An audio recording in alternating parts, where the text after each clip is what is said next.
I didn't choose to become an entrepreneur. I became an entrepreneur because I had no choice. I have worked so many different jobs, and a lot of them I was great at, most of them involving customer service, hospitality, retail. You know, while I excelled at the job, while people were happy with my work, inside each time, it felt like I was dying a little bit. It drained me to the point where after a few months of working, I couldn't function outside of work. It was work and it was sleep and try to distance myself from the work. Each time I worked within 6 months, I was literally burnt out and having mental breakdowns. And this applies from every single job that I've had from college to now at the age of almost 31. And it got to the point where I couldn't handle it anymore. I knew that this pattern was going to keep repeating. If I'd gotten the perfect job with double the pay, amazing benefits in a perfect location, and it still left me depressed and burnt out, there weren't any other options. Every job I took was going to lead me to that. So I had to choose myself. I had to learn how to love myself. I had to learn to regulate myself. And in doing that, I evolved. I am creating a business that I love, that works with me, that, gives me the flexibility to create, to paint, to work when I have the energy to work, and take a break and take rest when I need to do that. A traditional job didn't give me that. A traditional job said, if you need to rest, you better take all your vacation days or your sick days. And if you're out of them, well, tough luck, because you have no choice. You either work or you get fired. And while my jobs weren't that cruel, the fact remained that if I didn't show up, if I didn't work, I would not have money and I could not pay my bills. And it was always either a choice of working and being depressed, or being at home and also being depressed because I didn't have money. And I tried multiple times to start a business, but it wasn't the right time, because every time it was trying to start a business, I was coming from this place of burnt out and I need to do this, or like I'm a failure, or I'm going to stay depressed. And I never actually gave myself the time to recover. Since I left my job December of 24, yeah, that's what it was. The end of December was the last time I worked. I took that first year to figure out what exactly it was I wanted. I took the time to figure out what my energy looked like. And I was very, very grateful that I had that ability. I know a lot of people don't, but if I didn't take that time to figure it out, to figure out myself, to figure out my energy and how to actually start building a business that I wanted, that would support me instead of drain me, if I didn't do that, I knew this pattern was going to keep repeating. I'd seen it over and over and over, more times than I could count. I say the average job, I lasted 6 months. Some of those jobs, I lasted one or two before I just couldn't handle it. And I know there are a lot of people in similar spaces. They're neurodivergent. The workplaces are dysregulating. They are not accommodating, you know, being and thinking and operating in a different way.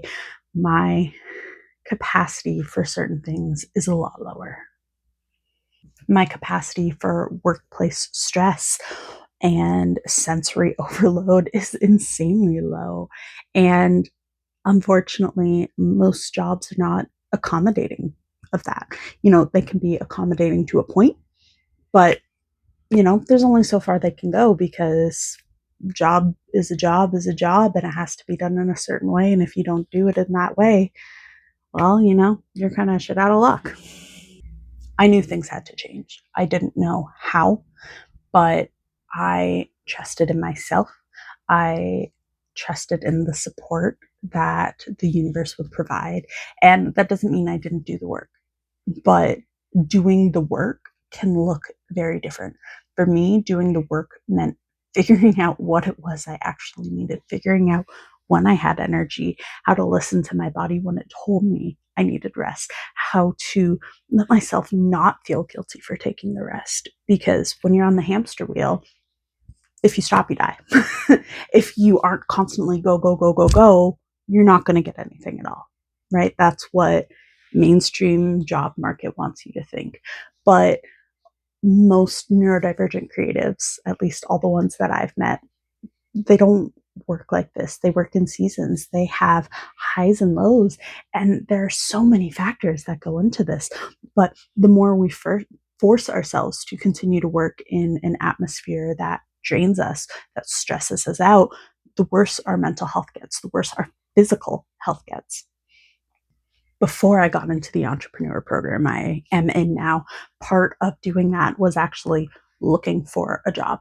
And I tried. I knew I didn't want to go back to a standard job, but I knew I needed some sort of income. And while I wanted to get into the entrepreneur program, I had to work with Work BC in order to prove that there weren't any jobs. I, within a 6-month period, applied to hundreds, and I literally mean hundreds of jobs. I had interviews, I applied for positions that I held previously, have held multiple times, and nothing. I didn't get a single offer. And for me, that's weird. As much as I hate working a traditional job, I am somebody who, when I wanted a job, at least back in Ontario, I could get one like that. Like, my friends would look at me and be like, you're crazy. Like, you could just have no job and then a week later you're working just because you say you're going to work and then you find a job. And that's what I did. And I forced myself to do that over and over and over again. And it was just so exhausting. Knowing that if I did work, it would lead to a mental health deterioration. And adding to that, that I couldn't actually find a job, which was wild to me, given how many jobs I'd gotten before. It legitimately left me with no choice. My only job was to work on my business. That was my only route. And while it's not, where I ideally wish it would be in this moment, it's good, and I feel good, and I feel better, and I see the progress I am making every day. And I've had a lot of things I've had to learn. One of that is how to consistently show up for myself, because in a way, it's easier to force myself to show up for a traditional job than it is to show up for myself. And that's weird. But here we are. And as I've learned what works, I've learned to sit with my emotions better. I've evolved. I've changed. I've found love for myself, and I've found love in creating the things that I'm creating, be it things like my notebooks and planners, my art, videos like this. They stress me, but they push me in a way that feels good, that leads to growth, and that leads to new ideas. And one of the things I truly love is seeing how talking about my story helps other people. Because at the end of the day, that's something that I've always wanted to do. I've wanted to help people. I see so many opportunities, be it for strangers on the internet or friends and family who are close to me, and I want them to succeed. When I sit with myself, when I think about creating these videos and sharing my experiences and my stories, the thing I come back to is I want to be a light to let other people know that it's okay. The fact that I went from working full time to not working at all for a year and a half, that's scary. And for a lot of people, that isn't something that's achievable. And I get that. For me, it was the only option. There legitimately were no other options. And whether you are sitting here watching this thinking, I can't go into work tomorrow because I'm just going to have a breakdown and I can't handle it, but I have no choice. Or whether you're already in that position where you're not working, but you need income, the decision to work for yourself, to follow your passions, follow your joys, it's not always an easy one, but it can often be one of the most important decisions you make. Choosing to work for yourself as a radical act of self-love, as a way to let yourself be the magical, glorious unicorn that you are. You know, it's a life-changing decision. It's not an easy choice, but sometimes you have to choose. You choose your heart. For me, working a job was an unbearable hard. For me, working for myself was difficult, but it's difficult because it's new, because it's different, not because it's impossible, not because it's going to send me spiraling and leave me depressed. Now, has every time I've tried to be an entrepreneur worked out like this? No. But this time I'm coming at it from a different approach. I'm coming at it from the angle of how can I build this to support myself even when I don't have energy? And that small shift is what changed everything for me. So if you're sitting here watching this and you're wondering, how do I get out of this hole that I've dug myself in? How do I get out of the rat race? Get out of the 9 to 5? Take a leap of faith, trust your intuition.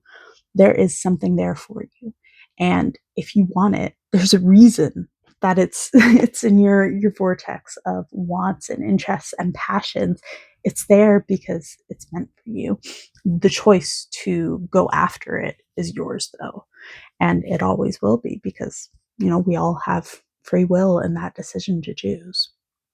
But sometimes you just have to have faith in yourself. You have to trust. You have to evolve and let your imagination lead you where you didn't think it would. And the old part of you, as you learn to rest and take care of yourself first, she will slip away, or he will slip away, as you become what it is you want.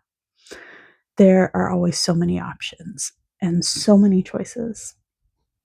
And when you take the time to sit with them, when you take the time to get creative with what might work for you, things might change. I hope this inspired you. I hope you have an amazing day. I'm grateful that you exist, and thank you for being here. Follow along, and I will see you in the next one.